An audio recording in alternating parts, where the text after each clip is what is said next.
quiero que pensemos cómo cuando un niño nace completamente dependiente de sus padres, totalmente dependiente de ellos. Y la idea es que el niño, conforme vaya creciendo, es que el niño vaya asumiendo responsabilidades, ¿cierto? Desde pequeñito él puede comenzar a organizar sus juguetes, organizar su alcoba, y poco a poco, luego en la edad escolar, asumir responsabilidades como estudiante, luego como universitario, hasta que llegue el momento que él sea una persona totalmente, ¿qué? Independiente, que pueda valerse por sí mismo. Y como padres, nuestra labor es formarlos para que lleguen a ese punto, que sean totalmente independientes, ellos con principios y valores, capaces de decidir, capaces de tomar la decisión correcta ante las diferentes circunstancias de la vida. De una total dependencia, llevarlos a una situación, un estado de independencia, para que luego puedan pasar a un siguiente nivel, que es a una situación de interdependencia. Y es la relación que uno tiene con los padres. Ya no dependemos de ellos, sino depende de nosotros o con nuestros semejantes, con nuestros hermanos, amigos, donde nos apoyamos mutuamente. Porque recuerden que siempre seremos mejores en equipo, siempre seremos mejores de a dos. No es bueno que el hombre esté solo, dice la Biblia desde el Génesis. Hemos sido creados como seres en relación para vivir en comunidad, y es en comunidad que crecemos y nos fortalecemos. Pero quiero que pensemos en esto, de una total dependencia a una independencia y luego a una interdependencia madura. Pero ¿qué pasa muchas veces en la vida? Pasa que nace el niño totalmente dependiente, sigue creciendo, y los papás, en el buen ánimo y deseo de cuidar y proteger a los niños van creciendo y no se van volviendo independientes, sino dependientes. Ya tiene 10 años y depende totalmente de los papás. Los papás le tienden la cama, le arreglan la alcoba, todo. Tiene 15 años y sigue totalmente dependiente. 18 años, 20 años y sigue totalmente dependiente, ¿cierto? Y hay algunos que llegan a 35 años y siguen bombriles totales, no salen de la casa, ¿sí? ¿Conocen gente así? ¡Qué barbaridad! Uno dice, eso no está bien, por favor. Y los jóvenes que me escuchan, la idea es que ustedes maduren y lleguen a ser totalmente independientes. Por eso llega una edad donde deben aprender a cocinar, a planchar, lavar la ropa, coger herramientas, y no personas que tienen 40 años y no saben cómo se usa un martillo. Una vez le ayudé a alguien a poner una puntilla y me dijo, ¡qué habilidad la suya! No, yo dije, ¡qué inutilidad la suya! ¿Sí? No sabía poner una puntilla, ¿sí? Y no debemos confundir esto con el desarrollo que puedan tener las personas académicamente. Hay gente que dice, no, es que yo me dediqué a la academia, a los libros, al estudio. Vea, eso no lo exime de que usted aprenda otras cosas, ¿sí? No significa que usted, porque sabe manejar una llave, un hombre solo o cualquier otro tipo de herramienta, significa que usted es un obrero, ¿sí? Lo que estamos diciendo es que una persona creo que debe saber de todo. ¿Un hombre puede saber cocinar o no? Claro, además, a mí me gusta cocinar, por ejemplo, ¿sí? No, de verdad, me gusta. Y creo que las personas deben aprender a hacer de todo. Es parte del desarrollo de volverse independientes, ¿sí? Algunos papás, por ejemplo, protegen a los hijos de que no trabajen. No, mijito, usted no trabaja, mejor dicho, mientras yo esté vivo, usted no trabaja hasta que sea doctor, ¿sí? ¿Usted no cree que el trabajo forma a las personas?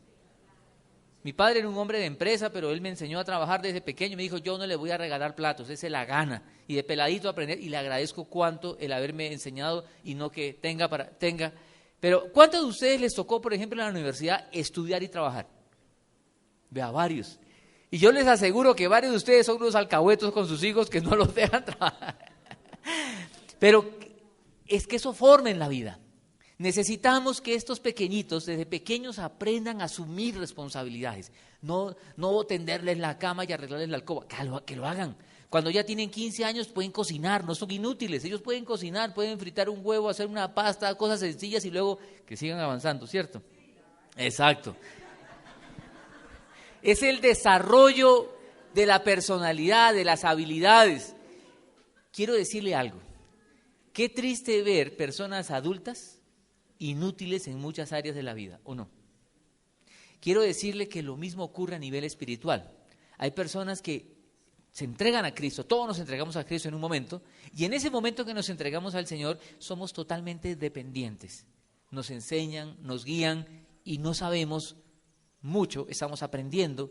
El Espíritu de Dios, tenemos esa gran ventaja que el Espíritu de Dios viene y comienza a transformar la vida, pero necesitamos de la ayuda de alguien que nos va enseñando, discipulando, pero va pasando el tiempo y debe llegar el momento en que esta persona, en Cristo Jesús, debe ser independiente en un sentido, pero a la vez interdependiente en el cuerpo de Cristo. Pero sucede que hay personas que tienen años de conocer al Señor y nada que maduran. Están todavía, ay, no me llaman, nadie me cuida, ¿sí? Y están como quejándose como el niño chiquito que dice, no me dejaron almuerzo, no almuerzo. Pues aprenda a cocinar porque tiene 20 años, ¿sí? Entonces, lo que quiero decir es que el mensaje de la palabra de Dios que vamos a ver en este momento, en el texto que vamos a analizar, nos anima, nos insta a crecer, a no quedarnos allí estáticos. Todos queremos avanzar en la vida, en todas las cosas. El que empieza en la universidad quiere graduarse, quiere un posgrado y quiere seguir avanzando en lo académico, igual que en lo económico, en lo familiar. Es decir, debemos avanzar en esta vida. Los seres humanos somos seres integrales y tenemos que avanzar en todo. Y espiritualmente en nuestra comunión con la palabra de Dios, con el Señor también. Por eso el texto que quiero que miremos está en Efesios capítulo 4. Quiero que abra la Biblia, por favor, en Efesios el capítulo 4. Si usted ve que su vecino no tiene Biblia, por favor, comparta con él. Efesios el capítulo 4.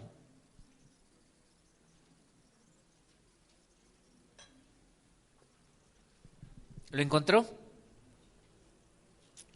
El capítulo 4, vea cómo empieza. Vamos a analizar los versículos del 11 al 16, pero es importante siempre que usted vea un texto, ver su contexto inmediato, además del contexto del libro. Esa es una carta que Pablo escribe a los efesios, animándolos a crecer, a que maduren. Y vea lo que dice en el versículo 1 del capítulo 4, dice Pablo preso, Pablo estaba en prisión cuando escribió esta carta por causa del Evangelio, dice, les ruego. ¿Qué les ruega Pablo en el versículo 1? ¿Qué ve usted? Que vivan de una manera digna del Evangelio. Es decir, en pocas palabras, les animando a que, por favor, muestren a los demás que ustedes son hijos de Dios. Que se note que son hijos de Dios. Maduren, muchachos, porque me preocupa, y vea lo que dicen en los siguientes versículos. Habla de la humildad, la mansedumbre en el versículo 2, versículo 3 dice, solícitos en guardar la unidad. Le estaba preocupando al autor, a Pablo, que esta iglesia tenía como problemas internos donde ya se estaban como cada uno tomando partido aparte. Por naturaleza el hombre es así, le gusta como causar divisiones. Ahí donde haya seres humanos va a haber conflictos. Recuerde esto, por favor. Donde haya seres humanos habrá conflictos. En el hogar, la familia. Si no tiene hijos, la pareja se agarra, ¿o no? Porque el ser humano es conflictivo. Pero escuche lo que dice el texto. Dice, solícitos en guardar la unidad. Y luego que está hablando de la unidad y de que por favor maduren, que crezcan, llega al versículo 11 y dice, Él mismo, hablando del Señor, constituyó a unos, ¿qué cosa? Apóstoles, a otros ¿qué? Profetas, a otros evangelistas y a otros pastores y maestros. Y uno dice, ¿y por qué mete esto? Porque esta gente es clave para lograr el propósito de la madurez. Es clave para lograr el propósito de la madurez. Fíjese lo que dice por eso el versículo 12. Dice que constituyó toda esta gente a fin de ¿qué? O sea, con el propósito de, ¿qué cosa? Dígale usted. Capacitar al pueblo de Dios, ¿para qué? Para toda buena obra, para la obra del servicio, para edificar el cuerpo de Cristo. Entonces, lo que quiero que pensemos aquí es que lo que el Señor quiere es que nosotros maduremos, que avancemos en la vida, que no nos quedemos estáticos. Y para eso, Él ha constituido diferentes funciones en el cuerpo de Cristo. Hace 8 días hablábamos de los dones espirituales que le ha dado cada uno. Hay 4 textos en la palabra del Nuevo Testamento que hablan de los dones. Corintios 12, Romanos 12, Efesios 4, este capítulo, y 1 Pedro 4. Y aquí se está hablando de 5 funciones. Corintios 12 habla de más, Romanos 12 también menciona otros. Pero acá hay 5 que vale la pena también hacer claridad. Pero quiero que pensemos hoy en el propósito de estas funciones. El propósito es que capacitar al pueblo de Dios, a nosotros, ¿para qué? Para que nosotros crezcamos. Ese es el propósito, crecer, no es quedarnos estáticos. Por eso les puse ahí, capacitados para edificar. Y la idea de capacitados es equipados, con todo lo necesario para que podamos ser edificados. Y quiero hacer claridad con estos dones, lo mencionamos hace 8 días, o estas funciones que dice aquí. Hay personas que hablan del ministerio quíntuple y una serie de barbaridades también que surgen. Quiero solo hacer claridad porque esto de apóstoles, profetas, evangelistas, pastores y maestros es algo que se ha mal interpretado en este tiempo. Cuando la Biblia habla de apóstol, la palabra apóstol, ¿qué significa? Significa enviado. Eso es apóstol. Un apóstol es una persona enviada. Y cuando Pablo está escribiendo esto y lo pone en primer lugar, es porque está pensando en los apóstoles. El Señor tuvo ¿cuántos apóstoles?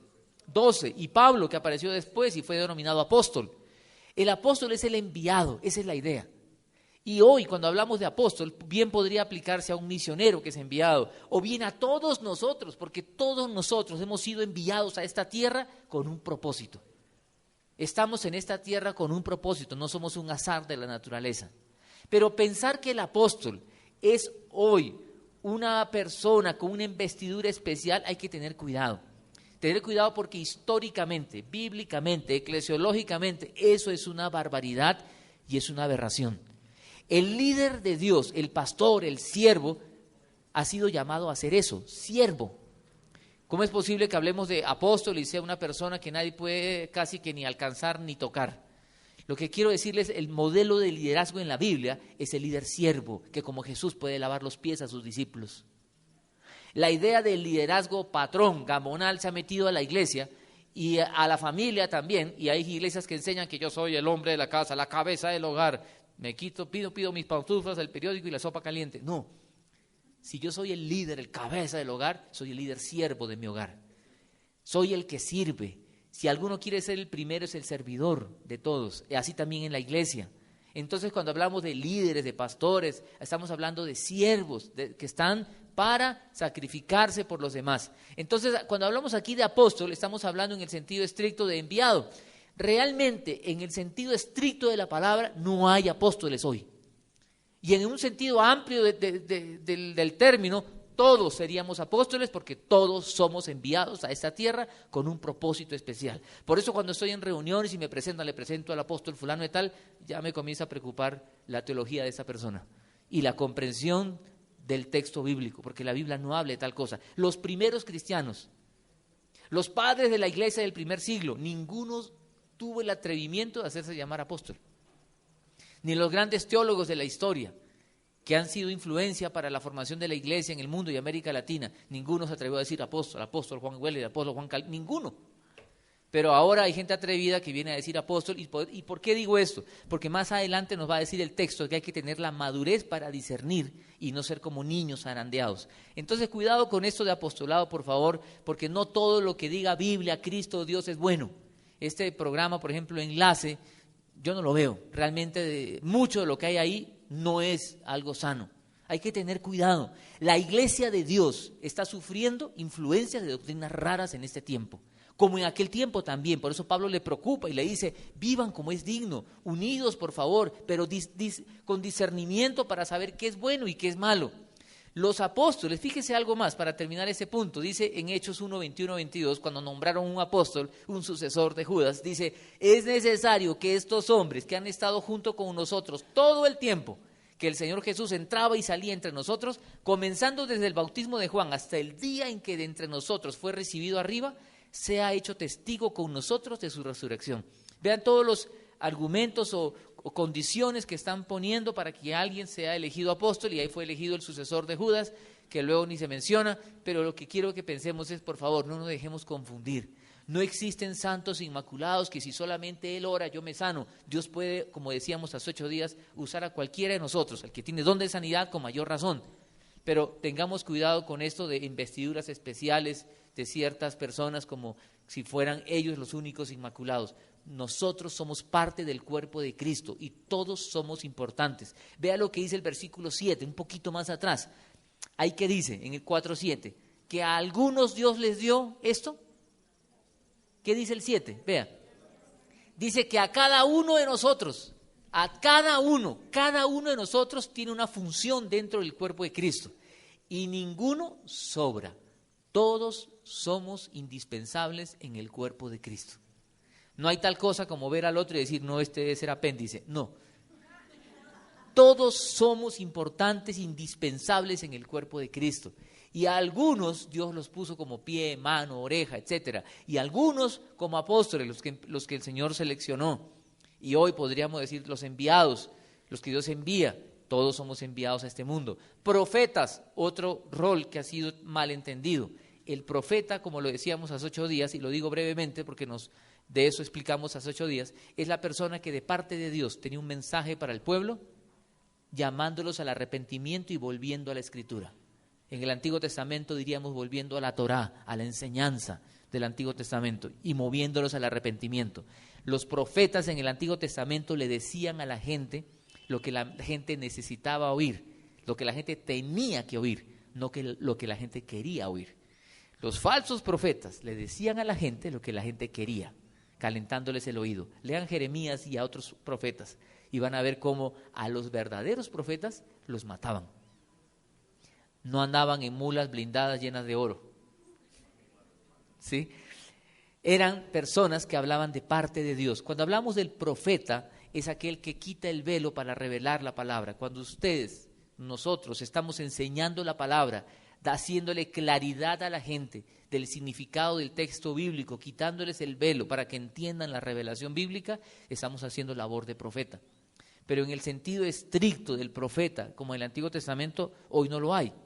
Pero sí en el sentido que podemos proclamar el Evangelio y mostrar la revelación de Dios. Entonces tengamos cuidado con tantos también apóstoles y profetas que son seres casi que superdotados en esta tierra. Lo otro que menciona aquí es evangelistas. ¿Cuál es el rol de evangelista? Es la persona que tiene la facilidad de parte de Dios de explicar la buena nueva del Evangelio y la gente se arrepiente. No tiene que ver con su formación académica ni formación teológica, sino es un don de Dios. Hay personas muy sencillas. He conocido personas con un conocimiento básico de la Escritura, pero con una claridad del Evangelio para llevar a Cristo a otros. Increíble. He conocido personas de mucha edad, viejitos, que se acercan y con Juan 3:16 le dicen: de tal manera amó Dios al mundo. Le hablan de Jesús y se entregan a Cristo. Viene otro con tanto estudio y tanta cosa y nada.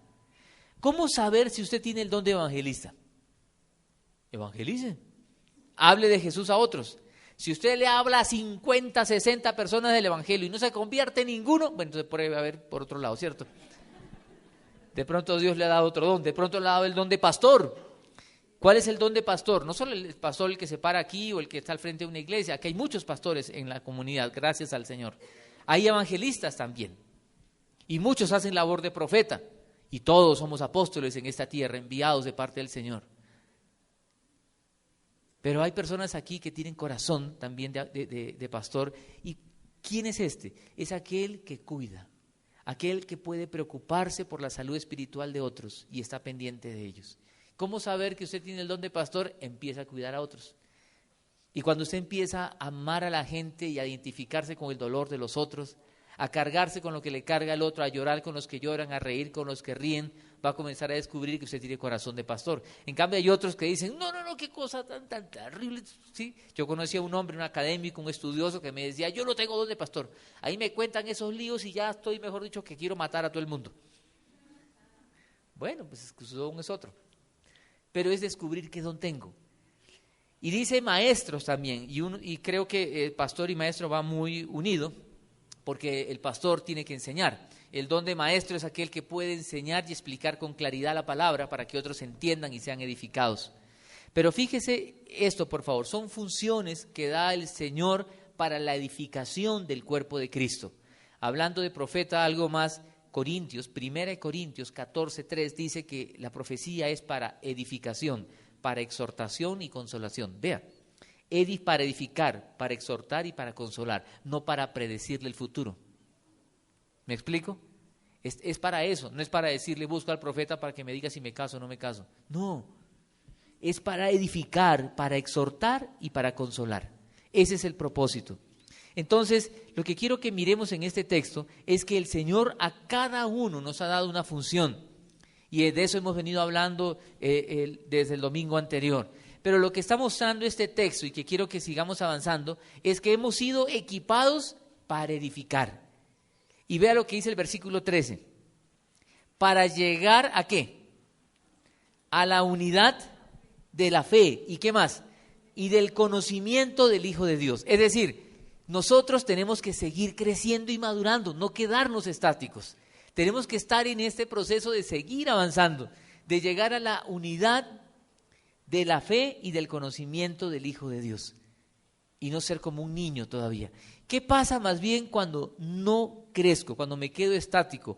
¿Sabe lo que pasa? Vea el versículo 14, ¿qué dice? Que somos como niños zarandeados. Piensen en la imagen de un niño indefenso, ¿verdad? ¿Fácil de engañar? Sí, ¿cierto? ¿Sabe que así hay personas espiritualmente hablando, fáciles de engañar? Les dicen cualquier cosa y lo creen. Está enfermo y le dicen, venga aquí que le voy a mostrar al apóstol sanador. ¡Ay, yo quiero ir! ¿El que sana quién es? Dios. Dios es el sanador. Él es nuestro sanador. Por eso les digo, tengamos cuidado con los libros que leemos, con los programas en la radio que escuchamos o en televisión que vemos. Hay libros seculares que citan la Biblia. ¿Ustedes no han visto? Ese libro tan famoso en una época del secreto tiene muchos versículos bíblicos y la gente dice, es bíblico. Y la verdad que no lo es. Tengamos cuidado. ¿No han visto también a muchos astrólogos que salen allí y comienzan antes de empezar con su horóscopo del día y todo el cuento y comienzan con una oración? Elevemos una oración al Todopoderoso. Y uno dice, ve hasta cristiano tan lindo, ¿cierto?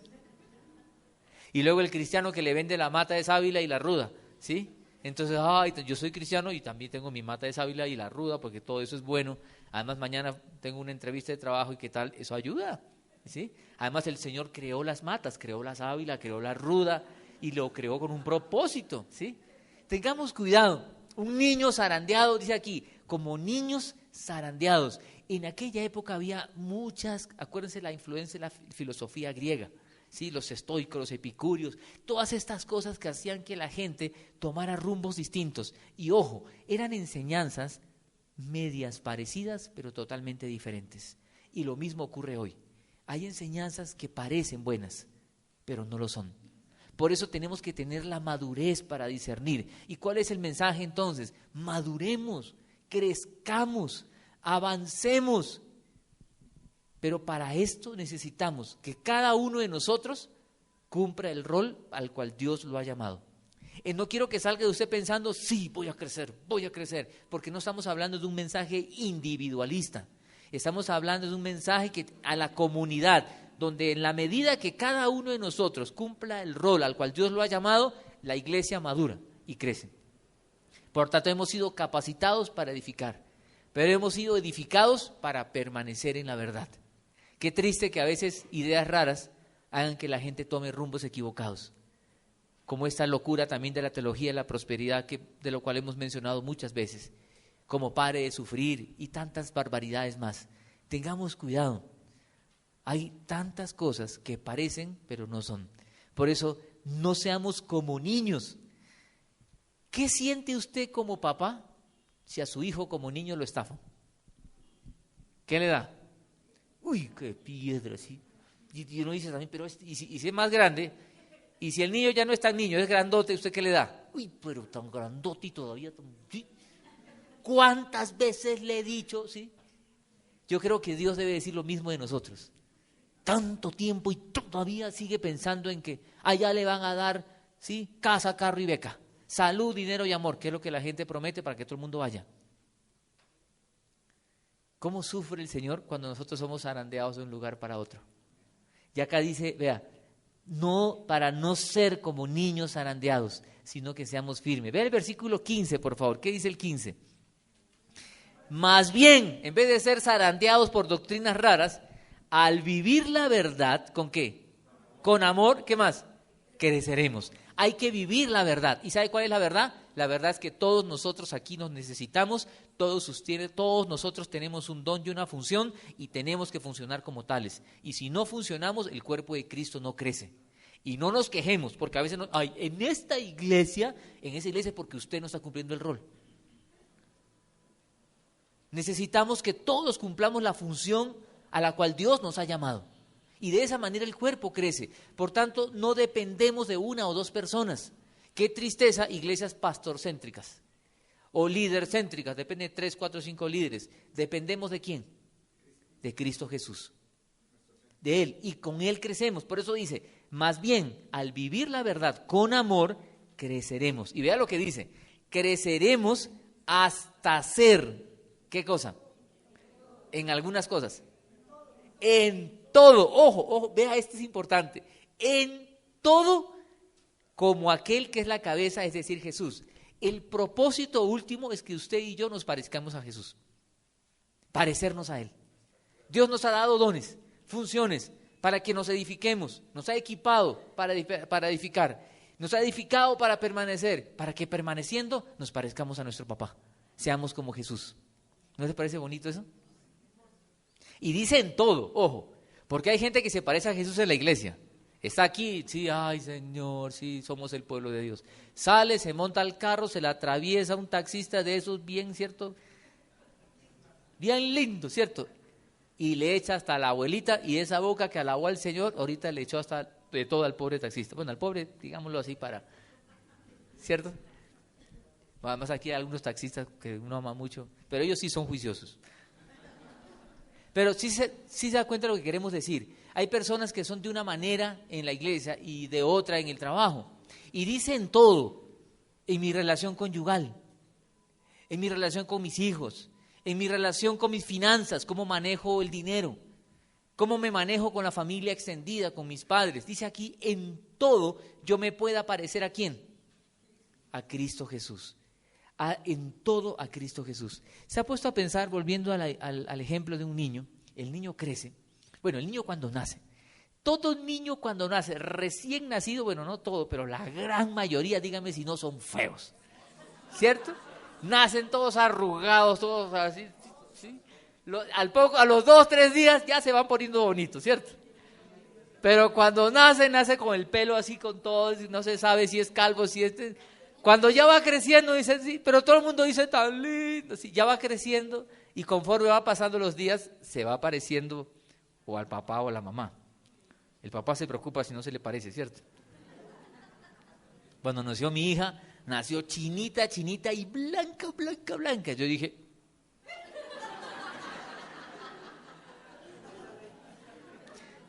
gracias a Dios ahora se parece a mí. Pero los hijos se van pareciendo a los padres, no solo físicamente, sino en la forma de ser, de actuar, de reaccionar. Lo terrible es que a veces copian lo malo, ¿cierto? Pero se van pareciendo. No sé, estos mugres cogen lo malo. Lo bueno sí no espera que lo cojan, pero se van pareciendo por la crianza, por el compartir tiempo juntos. Fíjese en algo, aún en los hijos adoptados, que no está el elemento genético, el ADN, el adoptado, por la crianza con los padres, llegan a ser como ellos, reaccionan como ellos. Si los papás son frescos, los hijos son frescos. Sí. Si los papás son complicados, los hijos también son complicados. Si los papás son lloretas, estos son lloretas, muy parecidos. ¿Sí se da cuenta o no? Ve a sus hijos nada más y usted se va a ver retratado ahí, vea, está pintado, ¿sí? ¿Sí o no? ¿Sabe qué? La idea es que nosotros nos parezcamos a nuestro Padre, a Dios, y lleguemos a ser como Jesús. ¿Y sabe qué? ¿Cuándo sucede eso? Por la crianza, porque camino con Él, porque estoy creciendo con Él, y estoy creciendo en comunidad, donde todos cumplimos el rol al cual Dios nos ha llamado. El que es maestro enseña, el que exhorta, exhorta, el que sirve, sirve. Y así cada uno con la función, el que es evangelista, evangeliza. Y no que hay gente que se queja. Alguien me decía, ay pastor, hace rato no hay gente nueva en la iglesia. Pues necesitamos que los evangelistas evangelicen. Ay pastor, hay gente que no está siendo cuidada. Necesitamos que los pastores cuiden. ¿Sí me explico? Entre todos tenemos, porque somos un cuerpo. No es responsabilidad de una sola persona. Y nos necesitamos. Vea por eso lo que dice el versículo 16. Dice, el 15 termina diciendo que debemos parecernos a Cristo, y el 16 dice, por su acción todo el cuerpo crece y se edifica en amor, sostenido y ajustado por todos los ligamentos. Y vea lo que sigue, subráyelo, según la actividad propia ¿de quién? Del pastor de la iglesia. De cada miembro, eso es comunidad, de cada miembro. Por eso todos debemos aquí estar sirviendo dentro de lo que Dios quiere que hagamos, para que no seamos personas estáticas, sino que podamos crecer. Por eso quiero que vea otra vez el texto, y se lo puse ahí en el bosquejo, y quiero que vea la línea, la secuencia, la lógica del autor. Vea lo que está diciendo. El versículo 11, él mismo constituyó apóstoles, profetas, a toda esta gente. Versículo 12, ¿a fin de qué? Capacitar al pueblo. Véalos a fin y los para la obra del servicio, para edificar. ¿Y todo esto para qué? Para que de este modo lleguemos a la unidad y la fe. ¿Y todo esto para qué? Versículo 14, para no ser niños zarandeados por aquí y por allá, por las olas y por enseñanzas raras. Y dice, por la astucia y los artificios de quienes emplean artimañas engañosas. Más bien, al vivir la verdad con amor, creceremos, para que en todo nos parezcamos a Jesús, por la acción de cada uno en el cuerpo de Cristo. Eso es lo que quiero que pensemos en esa tarde, y que usted y yo no seamos como bombriles espirituales, que pasa el tiempo y nada que crece, nada. ¿Sabe qué me llamó la atención cuando llegué a Jesús? Era un peladito de 16 años, llegué a un grupito de oración, éramos unos 7, 8 personas, y nos reuníamos a orar. En la habitación de uno de ellos, un amigo, nos metió ahí en el cuarto, tiró cojín y nos sentamos a orar. El que dirigía el grupito de oración era yo tenía 16, el muchacho tenía 18. Y el tipo enseñaba la palabra y nos invitaba a orar. Y yo comencé a admirarlo, a decir, yo quiero ser como él, cómo conoce la palabra, qué tipo tan chévere. Me inspiraba a seguir a Jesús la vida de este hombre, de este muchacho de 18 años. Cuando veo aquí al lado había otro que era mayor, 20, este tenía 22, este tenía 15. Y de pronto le pregunto, ¿tú hace cuánto conoces a Jesús? Y me dijo, hace 2 años. Le pregunto a este viejo como de 22, pues para mí era viejo, ¿cierto? 16. ¿Usted cuánto conoce a Jesús? Hace como 8 años. Y hace como 7 años. Había un montón de gente y este tenía menos. Y este estaba enseñando. ¿Qué había pasado? Cuando fui conociéndolos con el paso del tiempo y me hice amigo de todos ellos, me di cuenta que en alguno de esos el tiempo había pasado en vano. Y en este otro que estaba allí, que era menor que ellos en edad, el tiempo no había pasado en vano. Era mucho más maduro en todos los aspectos de la vida, en todo, porque crecemos como seres integrales. Y este muchacho era una inspiración para todos nosotros, animándonos a seguir a Jesús. ¿Cuánto necesitamos que el tiempo no pase en vano con nosotros? Así como queremos que nuestros muchachos crezcan, madure, mi hijo, madure, ya tiene 25 años y está todavía como un chino de 15. ¿Conoce gente así? No mire para ningún lado, ¿cierto? Ya espiritualmente pasa lo mismo. Tanto tiempo con tanto tiempo y nada. Yo creo que Dios se pone hasta bravo y dice, oiga, crezca, mi hijo, ¿sí? Sí, hágale, madure, ya, sea fructífero. Hoy le digo a algunos que cásense, no me quiero casar, no, ¿qué? ¿Sí? Y a los casados le digo, tengan hijos, no quiero tener hijos, yo estoy libre así, ¿sí? Yo creo que Dios nos dice hoy, tengan hijos espirituales. Ojalá cada uno de aquí sea realmente multiplicador y tengamos hijos. ¿Y sabe una cosa? Así como los hijos lo hacen a uno madurar, de verdad. Hijos espirituales también lo hacen madurar. Porque uno como padre está formando hijos, pero los hijos uno lo forman también porque le sacan la paciencia y muchas cosas más. Además de la plata, ¿cierto? Le sacan paciencia y lo forman también a uno. En el proceso de formar somos formados. Espiritualmente ocurre lo mismo. Usted está cuidando de otros, pastoreando a otros, evangelizando a otros, llamando a otros, orando por otros. Uno mismo es edificado. Porque la dinámica de la vida cristiana es que más bienaventurado es dar que recibir. Pero desafortunadamente muchas veces, influenciados por el individualismo de este tiempo, estamos solo pensando en recibir, y por eso no crecemos. El reto que quiero lanzarles es, maduremos, sigamos madurando, para que esta iglesia, como iglesia, no solo como individuos, nos podamos parecer a Jesús.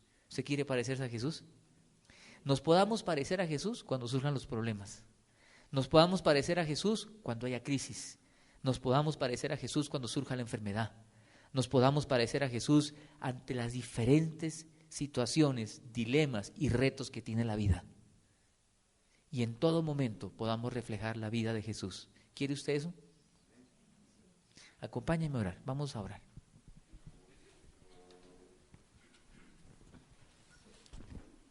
Señor, queremos parecernos a ti.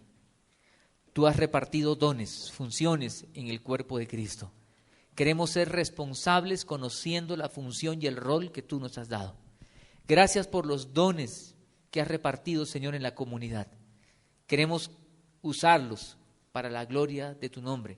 Queremos usarlos para la edificación del cuerpo de Cristo, para que podamos ser edificados y permanecer en la verdad y no siendo engañados por tantas ideas raras que surgen, Señor, a cada momento, sino que queremos permanecer para que nuestra vida se parezca a la tuya. Queremos ser como tú, Jesús.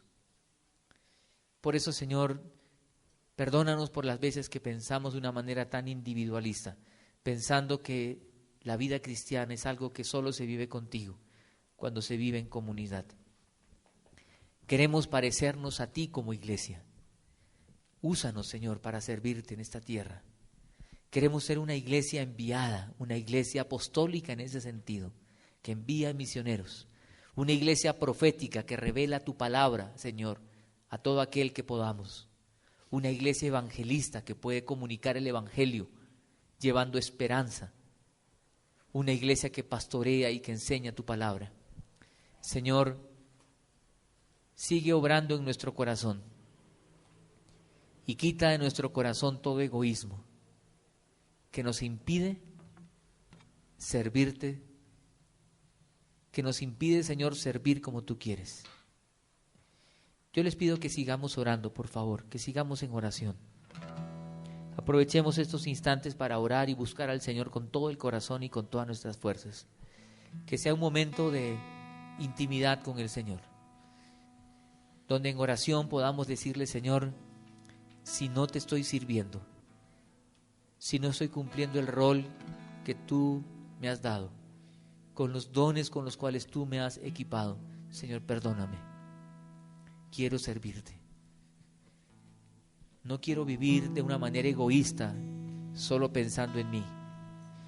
Quiero vivir creciendo, dando, porque más bienaventurado es dar que recibir. Quiero ser capaz de sacrificarme por amor, no pensando en mis intereses, sino en los tuyos. Mientras seguimos orando, si el Espíritu de Dios le revela algo que debemos confesar, hágalo. Dígale, Señor, perdóname. Perdóname por ser egoísta. Quiero vivir para ti, porque es la mejor manera de vivir. Si el Espíritu de Dios lo está llevando a que usted confiese algo, no resista al Espíritu de Dios. Diga, Señor, perdóname. Y renueve su entrega a Él. Renovemos nuestra entrega al Señor. Señor, en esta tarde te pedimos perdón. Tú moriste en la cruz para hacer de nosotros una familia. Y nos has dado una función. Tú moriste en la cruz para que podamos crecer y madurar y parecernos a ti. Señor, perdónanos por las veces que somos parte culpable de que esto no ocurra. Señor, Colombia necesita de una iglesia que se parezca a ti. Queremos parecernos a ti. Señor, y para en ese parecernos a ti, los que nos rodean puedan conocerte, nuestros familiares, nuestros amigos, nuestros hijos puedan caminar contigo inspirados por el modelo de sus padres y podamos dejar una herencia espiritual a las siguientes generaciones, porque vivir contigo es lo mejor, porque separados de ti nada podemos hacer. Señor, te damos la gloria y la honra y renovamos nuestra entrega a ti en esta tarde. Nos ponemos en tus manos, en el nombre de Cristo Jesús. Amén.